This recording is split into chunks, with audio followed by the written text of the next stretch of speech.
Graça e paz, queridos, tudo bem com vocês?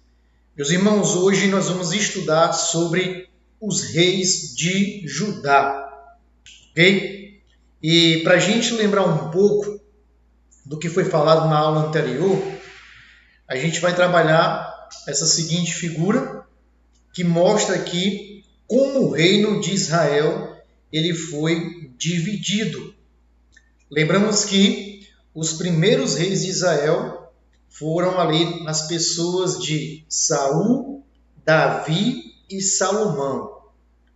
Logo após a morte de Salomão, a gente tem ali uma reunião de alguns anciãos das tribos de Israel com o filho de Salomão chamado de Roboão. E ali eles apresentam um pouco de insatisfação com o reinado de Salomão, mostrando que ele havia pesado um pouco o seu jugo sobre eles para conseguir as suas riquezas. Eles então pedem que o Roboão diminua esse fardo que foi colocado por Salomão nessas tribos. E a resposta de Roboão é muito ríspida. Ele fala que o pai dele pesou o jugo sobre eles e que o jugo de Roboão seria ainda mais pesado. Isso foi a gota d'água. E então as tribos, no caso 10 delas, resolvem romper os laços com a dinastia de Davi. Então, antes dessa ruptura de laços com essa dinastia, com Roboão, no caso, o reino de Israel era unido. E a gente trabalha agora com um reino dividido. Perceba que sempre havia rixas entre as tribos de Israel, desde lá do tempo dos juízes. E agora nós temos o ápice dessa rixa na pessoa de Roboão, onde ali 10 tribos decidem romper com os laços da família de Davi e 2 tribos decidem ficar sobre o reinado de Roboão, que são as tribos de Judá e as tribos de Benjamim. Então, o primeiro rei de Judá, o reino do sul, foi Roboão, o filho de Salomão. E o primeiro rei do reino do norte, também chamado de Israel, foi Jeroboão. E Jeroboão, ele acabou montando uma estratégia bem interessante e bem diabólica. O que é que ele faz aqui para que o pessoal de Israel não tenha a ideia de voltar para Judá? Ele acaba colocando 2 altares de adoração nas extremidades do Reino do Norte. Um na cidade de Betel e um na cidade de Dan. Ele coloca aqui bezerros de ouro, certo? E muito pelo motivo de que ele tinha um medo do pessoal ir adorar a Deus no templo que se encontrava em Jerusalém, o templo que Salomão construiu, e ali adorando a Deus, refletissem que ali deveria ser o local onde eles deveriam morar. Então, para que eles não fizessem isso, ele acaba colocando esses altares de adoração tanto em Betel, na extremidade sul, como em Dan, aqui na extremidade norte, certo? Então foi isso que aconteceu. Aqui a gente tem um resumo do Reino do Norte e do Reino do Sul. Lembrando que o Reino do Norte era composto por 10 tribos, ok? A sua capital é Samaria, e o Reino do Norte também era chamado de Efraim, porque é a tribo mais proeminente, a tribo mais famosa do Reino do Norte era a tribo de Efraim. Então, quando o profeta queria se dirigir ao Reino do Norte, muitas vezes ele se dirigia ao reino do norte como Efraim. Esse reino ele vem a cair no ano 722 a.C., ali através do Império da Assíria. E como a gente falou, seu primeiro rei foi Jeroboão. Do outro lado, a gente tem aqui o reino do sul, também chamado de reino de Judá, que a tribo mais famosa ali é a tribo de Judá, não a de Benjamim, certo? São duas tribos que existem ali. E a sua capital é Jerusalém. É ali que se encontrava o templo, ok? Esse reino ele vem a cair no ano 605 a.C., ali através do Império da Babilônia, que já havia conquistado o Império da Síria, certo? Primeiro rei de Israel a gente tem Roboão, ok? Então isso é muito interessante. O interessante é que essas 10 tribos que foram levadas pelo Império da Síria, essas 10 tribos elas nunca mais vão voltar para a terra de Israel. Elas se espalham pelo globo terrestre. Uma das características do Império Assírio realmente era misturar os seus povos conquistados, para que ali eles, através dessa miscigenação de povos e de cultura, a cultura daquele povo conquistado fosse destruída. E é exatamente isso que vai acontecer, ok? Com as 10 tribos. Elas não voltam mais. Quando as tribos de Judá e a tribo de Benjamim elas são conquistadas, no caso, elas passam 70 anos no cativeiro e após esses 70 anos, eles voltam então para povoar essa terra ali em Israel. Okay? Então, somente o povo de Judá vai voltar. Então, nós temos esse gráfico aqui para a gente analisar esses reis de Judá e também para analisar os homens que Deus enviou para confrontar esses reis. A gente tem que entender que esses reis eram supervisionados e confrontados por esses homens de Deus chamados de profetas. Então, no período dos reis que Deus levanta uma grande quantidade de profetas justamente para orientar esses reis a reinar de acordo com a vontade de Deus, a fazer o povo de Deus voltar-se para a sua lei. Então, Deus vai levantar esses homens sempre para confrontar cada rei que existe aqui na tribo de Judá, no Reino do Sul, certo? E o interessante aqui é que a lei de Moisés, ela tinha ali um decreto que orientava os reis de Israel. Se esses reis seguissem esse decreto, eles seriam abençoados. Se eles não seguissem esse decreto, eles seriam amaldiçoados e, consequentemente, iriam trazer maldição sobre o povo de Israel. Então, esse decreto, ele se encontra ali no livro de Deuteronômio, capítulo 17, a partir do versículo 14. Eu queria ler aqui com os irmãos. Queria ler a partir do 16, que diz assim: Esse rei, ou seja, o rei que governar sobre Israel, ele não deverá adquirir muitos cavalos, nem fazer o povo voltar ao Egito para conseguir mais cavalos, pois o Senhor lhes disse, jamais voltem por esse caminho. Aqui a orientação para esse rei é que ele não deve ser ganancioso, ambicioso, vaidoso. Quando você lê o livro de 1º e 2º Reis, você percebe a grande vaidade que penetra no coração desses reis. Você vê aqui o rei Salomão abraçando a vaidade. No final ele vai fazer uma reflexão a sua vida, onde ele vai dizer que tudo é vaidade, tudo é como bolha de sabão, que chama a atenção por pouco tempo, mas logo se dissipa. No versículo 17, ele vai dizer o seguinte: olha, o rei não deverá tomar para si muitas mulheres. Se o fizer, ele vai desviar o seu coração.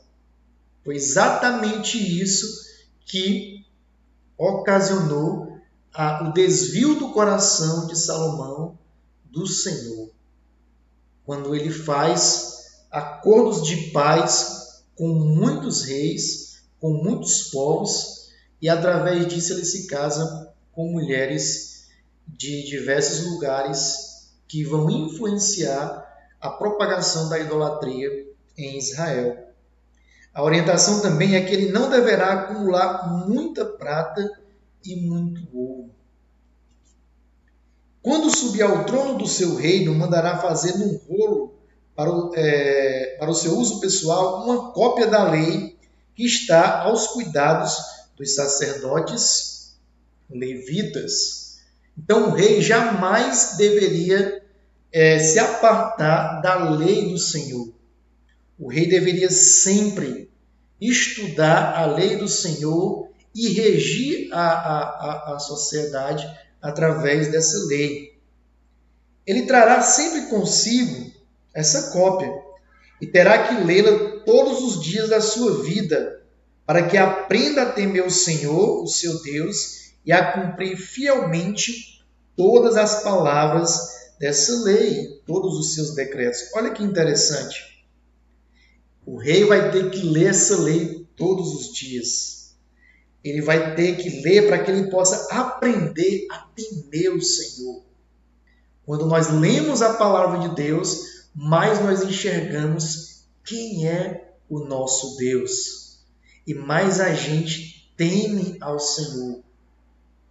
Quanto mais a gente conhece a Deus, mais a gente teme a sua majestade, mais a gente se prostra à sua majestade, mais a gente quer servir a esse Deus. Foi exatamente o contrário que aconteceu com os reis de Israel, todos os reis, porque alguns reis de Judá irão temer ao Senhor, mas a grande maioria deles não, porque eles não priorizaram a palavra de Deus, consequentemente não conhecia quem era o seu Deus, consequentemente eles levaram o povo a adorar outros deuses e a tratar o Deus de Israel como esses deuses falsos. Então, como foi falado, ele deve cumprir fielmente todas essas palavras, todos esses decretos. Você não consegue cumprir o que Deus manda se você não sabe o que Deus manda. E você não sabe o que Deus manda para cumprir se você não lê a sua palavra. Então os reis não sabiam o que fazer para agradar a Deus, porque a palavra foi esquecida no período que esses reis governaram, pelo menos da grande maioria dos reis de Judá. A consequência deles abraçarem a palavra de Deus é que isso fará com que ele não considere superior aos seus irmãos israelitas e que não se desvie da lei. Então, olha só o que ele diz como é interessante. Se ele lê a palavra de Deus todos os dias, ele irá temer ao Senhor. Consequentemente, ele não vai se considerar superior aos seus irmãos israelitas. O que a gente vê aqui no livro de Reis? Nós vemos para que um rei conseguisse subir ao poder, ele matava o rei que estava reinando naquele momento. A gente vai ver isso constantemente aqui. Isso é considerar-se melhor do que o outro. Isso é desprezar o reinado daquele que está no poder. Então, ele não vai se desviar nem para a direita, nem para a esquerda. Assim, ele prolongará o seu reinado sobre Israel, bem como o dos seus descendentes. Se esse rei for fiel, ele vai prolongar o reinado dos seus descendentes. Nós vamos ver aqui que por causa da infidelidade a esse mandamento da lei de Moisés, os reis vão sofrer o exílio juntamente com o povo. Porque quando o povo tem um rei que não lembra da palavra do Senhor, o povo padece, o povo sofre. Então o povo também sofreu com o seu rei. Então, nós temos aqui esse gráfico bem didático. Aqui do seu lado esquerdo você tem os reis de Judá e aqui do seu lado direito você tem os reis de Israel. Claro que aqui nesse gráfico a gente percebe já aqui chegando ao exílio, tanto aqui o exílio do Reino do Norte em 722 e aqui em 605 o cativeiro do Reino do Sul. Ok? E aqui nós temos aqui os profetas. Por exemplo, o rei Uzias. Qual o profeta contemporâneo do rei Uzias? Nós temos aqui Isaías. Lembra que Isaías, capítulo 6, ele tem uma visão e lá começa no ano do reinado do rei Uzias. Eu recebi uma visão do Senhor. Então, Isaías ele é contemporâneo do rei Uzias. Ele vai falar sobre um rei que viria governar e iria abençoar as nações. Esse rei é o Senhor Jesus Cristo, que não é como esses outros reis, certo? Nós temos aqui o profeta Miqueias, contemporâneo do rei Acais, do rei Ezequias. Então, você vai perceber que os reis de Judá, alguns foram fiéis a Deus e outros esqueceram da palavra do Senhor e, consequentemente, levaram o povo a adorar outros deuses. Nós percebemos aqui que esses reis, eles são atacados pelas potências mundiais daquela época, que no caso era a Síria, certo? Muitas vezes eles eram atacados pelo Egito, pela Síria, e muitas vezes eles faziam laços de acordo entre si, entre essas nações, para se defender da nação que o atacava. Por exemplo, quando a Síria tentava atacar o reino de Judá, eles faziam um acordo de paz com o Egito. Quando o Egito tentava atacar Judá, ou a própria Síria, juntamente com o Egito, eles procuravam ajuda à nação de Israel, que tinha todos os seus reis corruptos e que, inclusive, influenciaram a nação de Judá. Então, constantemente, eles eram bombardeados por essas nações e eles eram confrontados por buscar ajuda dessas outras nações para se fortalecer e não a ajuda do próprio Deus. Ok?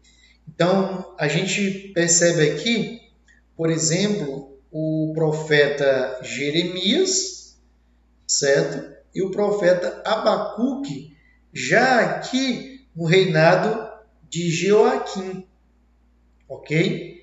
Olha só como é interessante aqui o que acontece. Eles vão presenciar, está aqui o ano 605, eles vão presenciar a queda de Israel. E você, quando lê Lamentações, que foi escrito por Jeremias, você vai perceber ele descrevendo como a cidade de Jerusalém ficou após a sua queda no ano 605. Perceba como isso é interessante, como é interessante você saber onde cada profeta está aqui de acordo com o reinado de cada rei, certo? Onde eles estão na história de Israel. O profeta Abacuque, o que é que ele vai dizer? Ainda que a figueira não floresça, ainda que não haja fruto na videira, mesmo assim eu me alegrarei no Senhor. Por que esse profeta diz isso? Porque o profeta está vendo a cidade arrasada. O profeta está vendo o inimigo prevalecer. E ele vai questionar Deus porque é que o inimigo prevalece. Mas lá no final ele vai dizer, olha, ainda que a figueira não floresça, ainda que não haja fruto na videira, mesmo assim eu vou me alegrar no Senhor. Ainda que a cidade esteja destruída, eu me alegrarei no Senhor, o meu Deus. Então, se você observar, por exemplo, o profeta Ezequiel, você vai ver que ele se encontra aqui logo após o ano 605. Lembra que o ano 605 marca o início do cativeiro de Judá, ok? Então, ele aparece logo após o ano 605, ele aparece logo após o cativeiro. Então, ele é depois de Jeremias e de Abacuque. Jeremias está na cidade arrasada. Ezequiel está no cativeiro na Babilônia. Ok? E a gente vê aqui o profeta Daniel, que presencia a queda do Reino do Sul. E ele é levado para viver, ainda jovem, na Babilônia. Então, ele envelhece na Babilônia. Ok?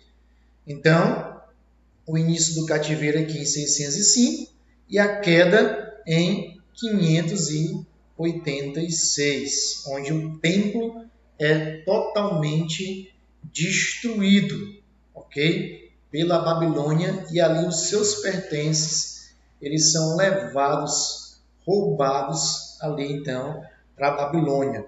Então você lembra do profeta Ageu, que vai incentivar o povo a reconstruir o templo, que vai confrontar o pecado do povo, quando ele afirma que o povo estava mais preocupado com as suas casas luxuosas do que com a casa do Senhor.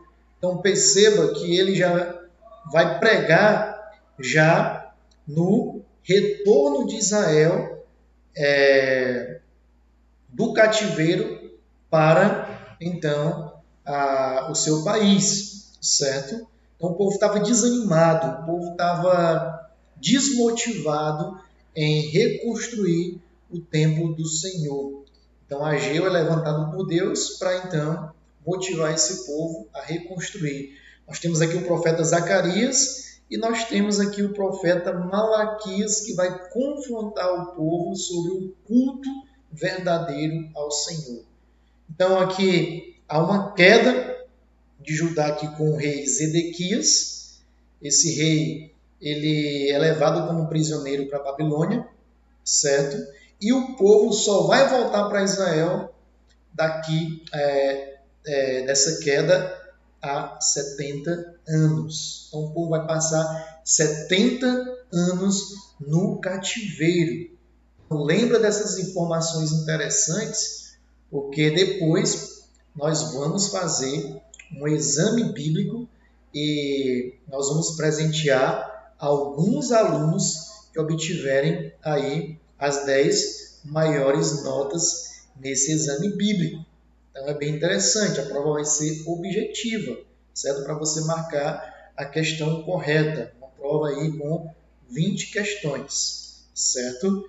Então você percebe que eles foram para a Babilônia, foram levados como cativos, e lá eles passaram 70 anos. Até que a Babilônia foi conquistada pela Pérsia, ok? E então, através do decreto do rei Ciro, certo? Vai haver ali a ideia de que Judá precisava ser restaurada. E então ele envia ali na primeira caravana Zorobabel para iniciar a reconstrução do templo de Deus. Então há uma viagem com uma primeira caravana com Zorobabel. Depois vai uma segunda caravana, certo? Logo após aqui Esther se tornar rainha da Pérsia, uma segunda caravana vai com Esdras, para que Esdras ensine a lei do Senhor ao povo de Deus. e uma terceira caravana com Neemias, que ele vai com o objetivo de reconstruir as muralhas de Jerusalém, certo? Então nós temos aqui essas 3 caravanas de volta logo após os 70 anos de cativeiro que nós vamos ver nas próximas aulas. Okay? Então foi assim que o povo de Judá foi levado como cativo, certo? Então o que é que nós vamos ver aqui agora? Nós vamos ver aqui como a cidade era então conquistada, para você entender melhor como Jerusalém ela caiu, certo? Então perceba como era a cidade de Jerusalém na época dos reis, certo? Perceba que ela era totalmente murada, ok? E ela fica em cima do Monte Sião. Então, para chegar água para abastecer todo mundo, havia uma grande dificuldade. Então, a primeira coisa que o exército inimigo fazia era cercar a cidade e fechar as minas de água dessa cidade, para que o povo não tivesse um abastecimento completo de água e assim se rendesse. Era a primeira coisa que eles faziam. Então eles apresentavam um ultimato ao pessoal. Olha só, se vocês se renderem, nada vai acontecer com vocês.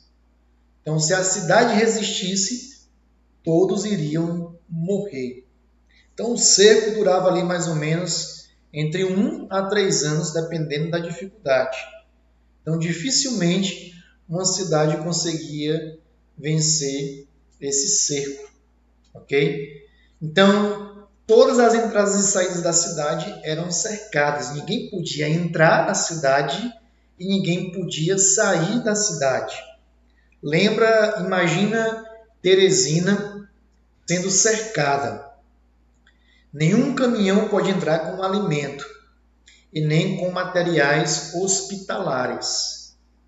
Então, em uma semana, a cidade de Teresina com certeza vai sentir a diferença de nada poder entrar em relação a alimento ou material hospitalar para abastecer a cidade, certo? Então, foi isso que aconteceu com a cidade de Jerusalém. Aqui nós vemos, através do profeta Obadias, uma menção aos edomitas, certo? Por que Obadias, quando você estudar o livro de Obadias, por que ele fala ali, ele menciona os edomitas e uma maldição sobre os edomitas? Porque os edomitas, eles são descendentes de Esaú, que é irmão de Jacó. Então perceba que o povo de Israel descende de Jacó e os edomitas descendem de Esaú. Então eles são irmãos, eles são parentes, ok? Tanto Israel como Edom, eles são parentes entre si. Só o que acontece com o cerco de Jerusalém? Quando Jerusalém é cercada, o que vai acontecer? Você vai ver que algumas pessoas irão tentar fugir ali de Judá, de Jerusalém. E elas realmente conseguem fugir através de algumas saídas secretas. E elas vão para os vales, para as colinas. E quem estavam esperando esses fugitivos ali? Os edomitas, os irmãos de Israel. Eles então capturavam esses judeus fugitivos e entregavam para os babilônios. E o livro de Obadias é exatamente uma exortação ao povo edomita. Entregaram seus irmãos para os babilônios, certo? Então foi isso que aconteceu durante esse cerco. Então, uma outra coisa que eles faziam era empalar os homens capturados. Então, como que acontecia esse processo? Eles pegavam uma vara e então colocavam ela no reto do capturado até sair pela boca. Ele ficava ali erguido diante da cidade cercada, mostrando então o que iria acontecer com cada uma daquelas pessoas se eles não se rendessem. Então, era isso que acontecia. Então, quando as pessoas morriam, quando algumas pessoas morriam, eles pegavam essas pessoas juntamente com animais e colocavam em cima de uma máquina que, através de uma lança, eles eram jogados para dentro da cidade de Jerusalém para que houvesse ali disseminação de doenças através desses cadáveres. Então as pessoas adquiriam tifo, cólera e uma série de outras doenças ali através desses corpos. E também eram jogados animais selvagens para que eles pudessem tentar matar as pessoas que estavam já enfraquecidas ali com, nesse caso, com a fome e com a sede. Ok? Então, olha só a crueldade desse império. Então, as pessoas já estavam sem água, sem alimento, consequentemente, para comer, elas teriam que matar cavalos, jumentos, cães, gatos e ratos. Okay? Então, as criancinhas, quando morriam, elas tinham seus corpos devorados pelos seus parentes para que eles pudessem sobreviver. Certo? As primeiras pessoas a morrerem eram as mulheres e as crianças, porque a boa parte do alimento era dado para os soldados e para a família real, e para que os soldados pudessem resistir à guerra. Ok? Então as crianças acabavam morrendo de fome juntamente com as mulheres. Então, quando as muralhas caíam, o que se tinha era um massacre dentro da cidade. As mulheres eram estupradas por um conjunto de soldados e depois elas eram assassinadas. Então, imagine um senhor vendo os seus filhos assassinados e vendo também as suas mulheres abusadas sexualmente, ou a sua própria filha, certo? E depois assassinadas. Então, os príncipes, quando capturados, eles eram os primeiros a serem executados diante do povo rendido. Então, os príncipes eram executados e o rei ele tinha os seus olhos perfurados. Então, quando o Nabucodonosor ele conquista a cidade, ele então mata os filhos de Zedequias e então perfura os seus olhos. Ok? É isso que acontece. Então, a Babilônia ela tinha por hábito tirar os povos das suas terras. Então, quando eles eram levados a caminho da Babilônia, alguns já enfraquecidos, porque estavam com fome, com sede, alguns membros quebrados, porque eles tentavam pular o muro das cidades e acabavam quebrando os seus membros e eram capturados. E quando eles iam para o caminho da Babilônia, a pé, imagine a tortura, fazer essa viagem a pé. Ali eles eram levados com as mãos atadas, com um grupo de 5 pessoas. Quando um caía, essa pessoa então era deixada ali para morrer amarrada juntamente com o seu grupo. Ok? Alguns soldados espancavam essa pessoa até a morte. Então, ali nesses vales, entre Israel e Babilônia, muitas pessoas morreram e os seus corpos ficaram espalhados dentre esses vales. Ok? Então, ali não era um povo qualquer, mas era o povo que Deus escolheu para fazer a sua aliança. Certo? E é por isso que o profeta Ezequiel, ali na Babilônia, ele tem uma visão, que é a visão do Vale de Ossos Secos. Certo? você vê que de Jerusalém até a Babilônia, todo o caminho foi pavimentado com os cadáveres do povo de Deus, certo? Isso aconteceu de Jerusalém até a Babilônia. Por isso que o profeta Ezequiel, ele tem essa visão, certo? Ele tem uma visão de um vale cheio de ossos secos, cheio de cadáveres. Então essa visão não é uma visão aleatória, ele teve essa visão de algo literal que aconteceu. Realmente, o caminho de Israel até a Babilônia ele foi pavimentado com os corpos dos israelitas, certo?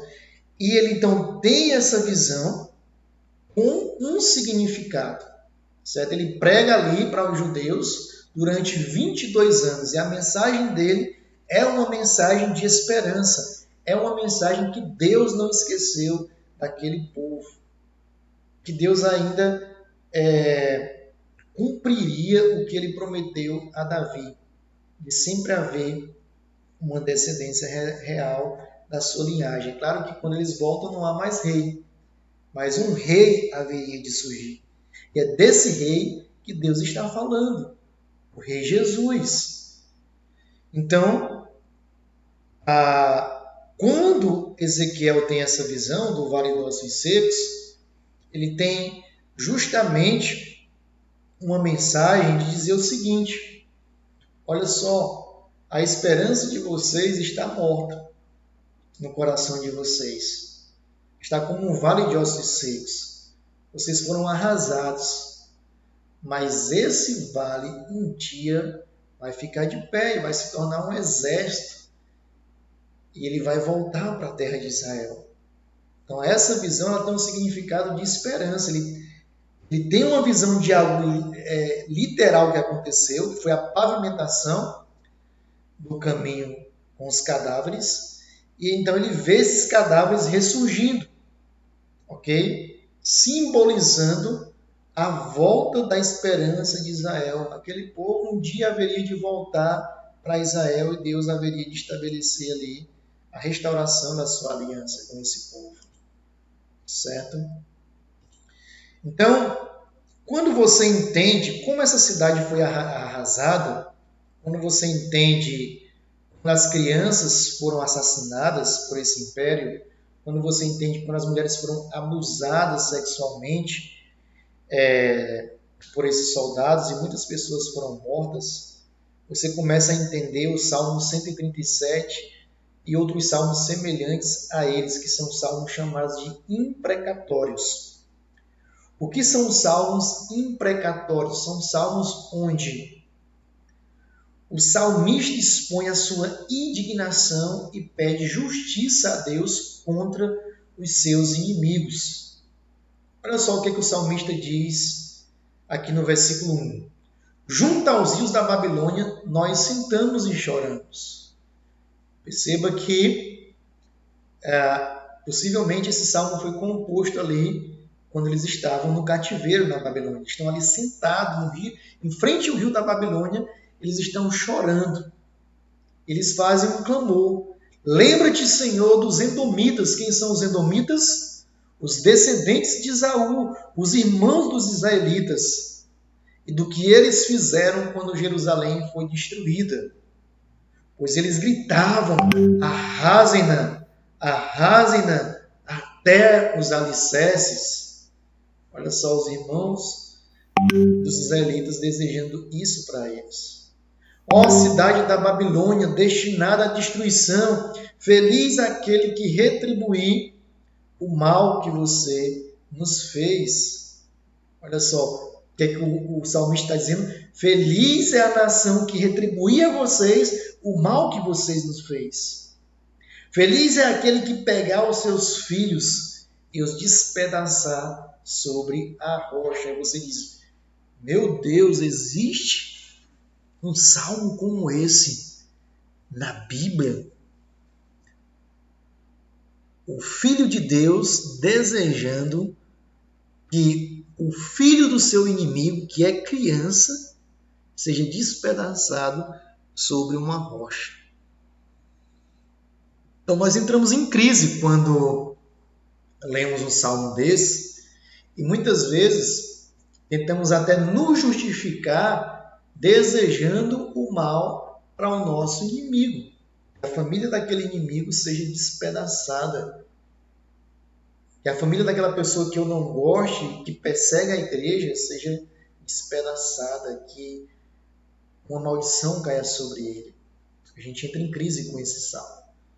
Mas eu entendo que esse salmo ele faz parte da revelação progressiva de Deus, onde Israel era uma nação escolhida por Deus para manifestar a glória e o ser de Deus às outras nações. E aqui Israel seguia a lei civil de Moisés. E quando Cristo ele inaugura o seu ministério, perceba que nós estamos numa revelação progressiva, essa revelação de Deus, da pessoa de Deus, que Deus usa Israel, ela vai ter o seu ápice agora não em Israel, ela vai ter o seu ápice em Jesus Cristo. Agora Deus usa o seu Filho para mostrar quem ele é, ele continua se mostrando quem ele é, e então, para manifestar a sua glória às nações. Então, o que é que vai acontecer agora? Agora, Israel não é mais o povo usado por Deus para manifestar a sua glória às nações. Agora é o Filho de Deus que vai manifestar a sua glória. Então, quando a gente lê um salmo desse, a gente entende, através da revelação progressiva de Deus, que Deus usava, sim, o povo de Israel para manifestar a sua justiça nesses povos, chegando a trazer maldição sobre a família desses povos. Ok? Então era comum o israelita desejar isso. Ele estava clamando pela justiça de Deus. E quando Jesus Cristo inaugura seu ministério, ele incentiva o seu povo a orar. Orai pelos seus inimigos. Então, o que a gente precisa fazer hoje é orar pelos nossos inimigos. Ok? Porque quem vai trazer essa justiça é o Filho de Deus. Ele sim vai trazer essa justiça. Aqueles que se rebelaram contra a igreja do Senhor. Hoje nós não abraçamos mais a lei civil de Moisés, que dava o direito de Israel sair e matar os povos inimigos.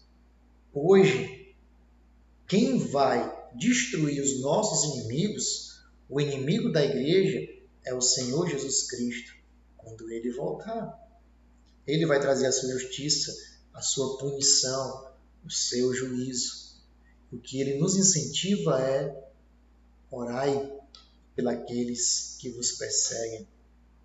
Ok? Então, esse salmo ele está dentro da revelação progressiva de Deus, quando Israel era apresentada como uma nação civil. Ok?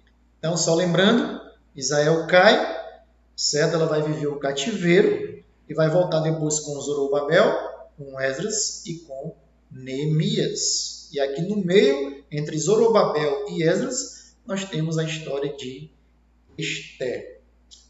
Muito bem. E aí, então, esse povo, ele, durante a queda, ele vai se espalhar por todo o globo, certo? A nação de Judá, aqui durante a queda, vai se espalhar, a queda aqui em 586, vai se espalhar por todo o globo, e ali eles vão construir na Ásia, na Europa, o seu comércio, e ali eles vão aprender outra língua, mas eles nunca irão esquecer da sua cultura. E muitos israelitas acabaram voltando a Israel, mas muitos não voltaram. Muitos continuaram na Europa, na Ásia, ali com o seu comércio, só que eles visitavam Jerusalém uma vez por ano, ali na Páscoa. Tanto é que em Atos 2 a cidade estava lotada, Por que a cidade estava lotada? Porque muitos judeus que falavam uma outra língua, muitos judeus que nem tinham nascido em Israel, visitaram a cidade de Jerusalém na Páscoa. E ali eles viram a manifestação do Espírito Santo, porque a cidade estava lotada. Então aquele povo que foi levado como cativo, eles voltaram depois de 70 anos, mas não foi todo mundo que voltou, porque o pessoal já tinha se instalado nos outros países, certo? Então, o Senhor Jesus Cristo vem, o povo rejeita o Senhor Jesus Cristo, ok? E o povo novamente é punido por Deus no ano 70 depois de Cristo. Então perceba o sofrimento desse povo. O povo foi levado como cativo no ano 586 a.C. pela Babilônia. O povo regressa. Jesus Cristo inaugura o seu ministério, é rejeitado pelo povo judeu, é crucificado. E então o povo judeu, no ano 70 depois de Cristo, é castigado através do Império Romano. Então a cidade novamente é destruída e novamente o povo vai enfrentar uma diáspora, onde eles vão se espalhar por todo o globo, ok? E esse povo, ele nunca, embora espalhado por todo o globo, fora de Jerusalém, esse povo nunca perdeu a sua paixão por Israel.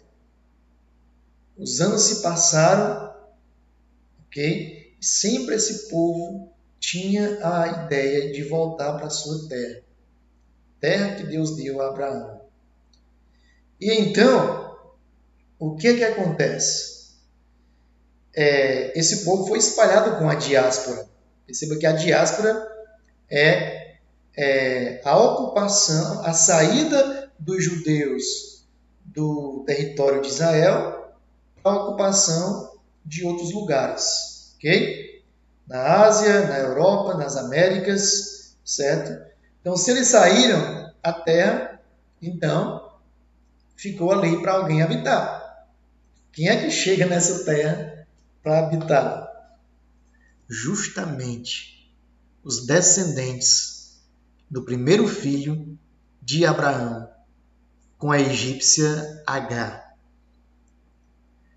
Os descendentes de Ismael, os ismaelitas, mais conhecidos como árabes, que são adeptos da cultura islâmica, da religião islâmica. E o que é que o islamismo prega? Muitas vezes eles pregam a extinção do povo judeu. Então, os irmãos, os descendentes de Ismael e de Isaac estão aqui agora. Os descendentes de Isaac sofrendo com a diáspora, se espalhando pelo globo, e agora os ismaelitas ocupando a terra de Abraão. Isso é muito irônico, certo? E ali eles se instalam e desenvolvem a cultura islâmica ali, ok? Como eu falei, o povo judeu nunca desistiu de voltar à sua terra, mas agora eles têm um problema, a terra está ocupada, certo? E existe um movimento no século XIX chamado movimento sionista, ok? Que é um movimento que vai incentivar os judeus a voltarem para a sua terra prometida e fundarem o seu próprio país. Esse movimento ele ganha força aí cerca de 1.800 anos depois aí que eles sofreram com a diáspora. Então, por que o nome é movimento sionista? Sionista lembra de Sião, que é o Monte Sião, o monte onde Jerusalém está construída, ok? Então, a ONU, através desse movimento sionista, ela incentiva o povo, então, judeu a voltar para a sua terra. Só que temos esse problema. A terra já está ocupada pelos descendentes de Ismael, certo? Então a ideia aqui através da ONU era de criar um Estado para os judeus, e isso ganha força após a Segunda Guerra Mundial, onde houve aí um genocídio em massa dos judeus. Cerca de 600 milhões de judeus foram mortos na Segunda Guerra Mundial, como a gente sabe.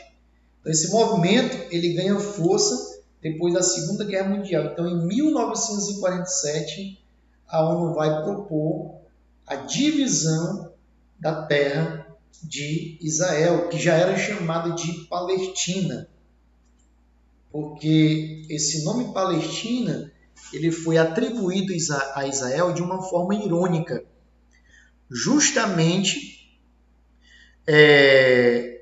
para acabar com a cultura judaica, até no nome, porque o nome Palestina ele refere-se à terra dos filisteus. Então, quando a terra ganha esse nome, é justamente para dizer o seguinte: a terra não é de Israel, a terra é dos filisteus. Aqui não tem nada de Israel, que a cultura de Israel seja dizimada. Então, por isso que o nome é Palestina, a terra dos judeus. Okay? Então, o objetivo era dividir essa terra e fundar 2 estados. O Estado de Israel, que nunca foi um Estado, ok? Então, eles só vão ser considerados um Estado, um país, no ano de 1948, e o Estado da Palestina. Então, o que acontece? Os ismaelitas, os árabes que já estavam ali, eles não aceitam coisa nenhuma a essa proposta da ONU. E muitos países que estão ao redor de Israel, eles também não aceitam, ok? Não aceitam. Então, a ONU cria o Estado de Israel em 1948. Eles então começam a voltar para Israel, certo? A ideia mais ou menos é essa aqui, onde a Cisjordânia, que é um território palestino, vai ficar com essa parte verde, e Gaza vai ficar com essa parte pequena aqui, que corresponde mais ou menos ao estado do Mato Grosso. Perceba que a faixa de Gaza tem 365 quilômetros quadrados, o estado do Mato Grosso tem 357 quilômetros quadrados. Então é mais ou menos ao estado do Mato Grosso do Sul. Beleza? Então, hoje ela tem cerca de 2 milhões de palestinos, hoje, certo? Então, a Palestina é considerada a região correspondente à Filistéia, que é a terra dos filisteus. A gente tem um personagem bem conhecido, que é Golias, que foi morto por Davi. E aqui na faixa de Gaza, hoje, existe um grupo terrorista chamado de Hamas. Então, esse grupo ele não luta apenas pela conquista do território aqui de Israel, certo? Ele luta pela eliminação em massa dos judeus.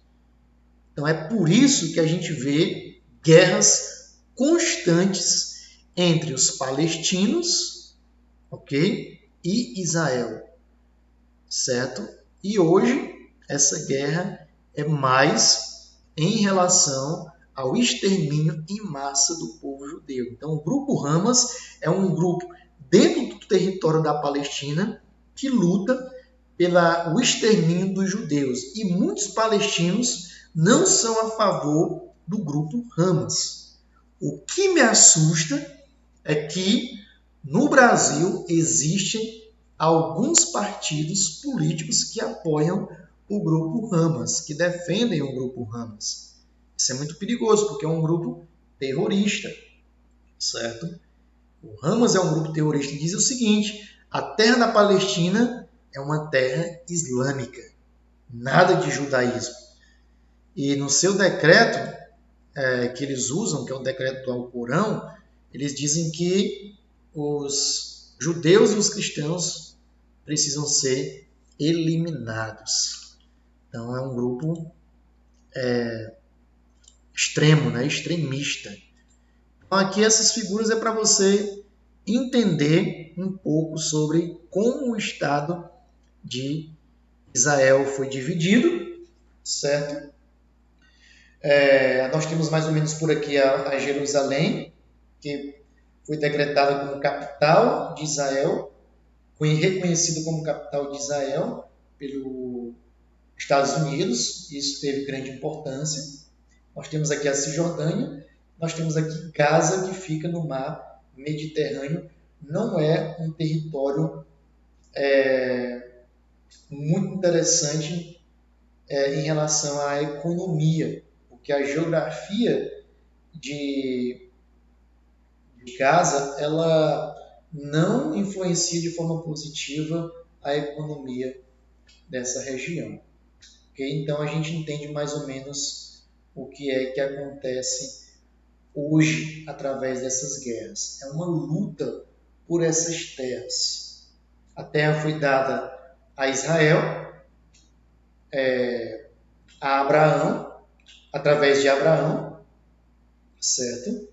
O povo de Israel deveria ser fiel à aliança com Deus, que foi feita ali no Monte Sinai, logo após a libertação do Egito. O povo conquista a terra. No período dos juízes, a gente vê o povo infiel a Deus. O Deus envia nações opressoras para o povo se lembrar de Deus. Deus envia, então, um juiz para libertar a nação. Ok? E, então, o povo pede para Samuel um rei. O primeiro rei é Saul. O rei deveria ser fiel aos decretos, que a gente leu aqui em Deuteronômio capítulo 17. Os reis não foram fiéis ao decreto que foi feito pela lei de Moisés. Então, a nação é idólatra. Então, é levada como cativa. Deus cumpre a sua promessa de sempre haver uma dinastia de Davi, até chegar em Jesus Cristo. O povo volta para Israel. Então, ali com Esdras, com Neemias, certo? O povo volta a Jesus Cristo, inaugura seu ministério, o povo rejeita Jesus Cristo. Então Deus envia o Império Romano para derrubar Jerusalém. Jerusalém cai no ano 70, os judeus se espalham novamente, vem a Segunda Guerra Mundial, cerca de 1800 anos depois, ok? E então o movimento sionista traz de volta Israel para o seu território. Só que quando Israel saiu no ano 70, os ismaelitas chegaram. Quando eles voltam com o movimento sionista, a terra já está ocupada. Esse é o motivo da guerra entre Israel e os palestinos. Lembra que Palestina significa terra dos filisteus. Ok?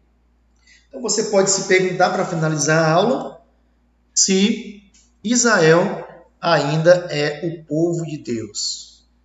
A resposta é: Israel, ele foi o povo de Deus em uma determinada época da revelação progressiva de Deus, certo? E o ápice dessa revelação é Jesus Cristo. A gente vê em Colossenses e em Gálatas que em Cristo Jesus não há judeu, não há grego, não há gentil. Nós somos o novo Israel de Deus. O que Paulo quer deixar claro para os Gálatas é que os verdadeiros filhos de Abraão não são os filhos de sangue. Os verdadeiros filhos de Abraão, aqueles que irão herdar a bênção de Abraão, lá do capítulo 12 de Gênesis, quando Deus diz: você vai ser uma bênção para as nações. A bênção aqui é a bênção da salvação, da restauração do homem, da paz do homem com Deus, que foi quebrada em Gênesis capítulo 3, por Adão e Eva. E levanta Abraão para restaurar a paz entre ele e o homem, entre Deus e o homem. Essa bênção é destinada aos filhos de Abraão. Quem são os filhos de Abraão? Todo aquele que crê em Jesus Cristo. É isso que Paulo quer deixar claro em Gálatas. Porque o povo de Gálatas estava sofrendo pressão a seguir a lei de Moisés. Olha, se vocês só são filhos de Abraão se vocês abraçarem a lei de Moisés. Paulo vai deixar claro, os verdadeiros filhos de Abraão não são os da circuncisão, são os da fé. É todo aquele que crê em Jesus Cristo. Então, hoje, o povo de Deus é a igreja, aquele que crê em Jesus Cristo. Ok? Então, que Deus abençoe você. Nos vemos nas próximas aulas. Deus te abençoe.